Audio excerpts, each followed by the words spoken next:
தமிழ்நாடு இந்திரகுல பெண்கள் நலச்சங்கம் சார்பாக சுயேட்சையாக நின்று நான் வென்றெடுத்தால், நான் ஜெயிச்சு வந்தேன் அப்படின்னா இந்த நம்ம சமூக மக்களுக்கும் சரி, ஒட்டுமொத்த இந்த தொகுதியோட மக்களுக்கும் சரி, அனைத்துமே நான் செய்து தருவேன் என்று வாக்குறுதி அளிக்கிறேன்.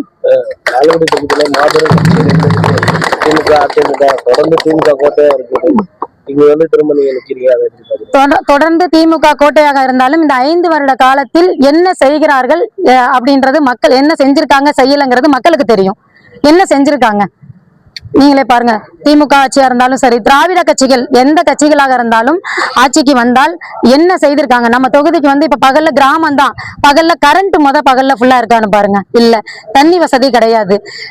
இப்ப நீர் போக்குவரத்து அதிக லால்குடி தொகுதியில நீர்ப்பாசனம் தான். அந்த நீர்ப்பாசனத்தையே சரியாக நிலைநிறுத்தாமல் விவசாயம் செய்ய முடியல. அப்ப விவசாயம் பாதிக்கப்படுது. இந்த 5 வருட காலகட்டத்துல என்ன செஞ்சிருக்காங்கன்றது மக்கள்கிட்ட கேட்டு தெரிஞ்சுக்கலாம்.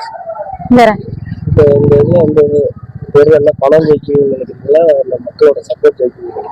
எனக்கு மக்களோட ஆதரவு நிறைய இருக்கு. ஏன்னா தேவேந்திரகுல வேளாளர் சமூக மக்கள் இங்க அதிக வாக்கு உடைய மக்கள். அப்படிங்கும் போது எனக்கு மக்களுடைய வாக்கு அதிகமாக இருக்குதுன்றதுல நான் வென்றெடுப்பேன் என்பது நம்பிக்கையுடன் இருக்கிறேன்.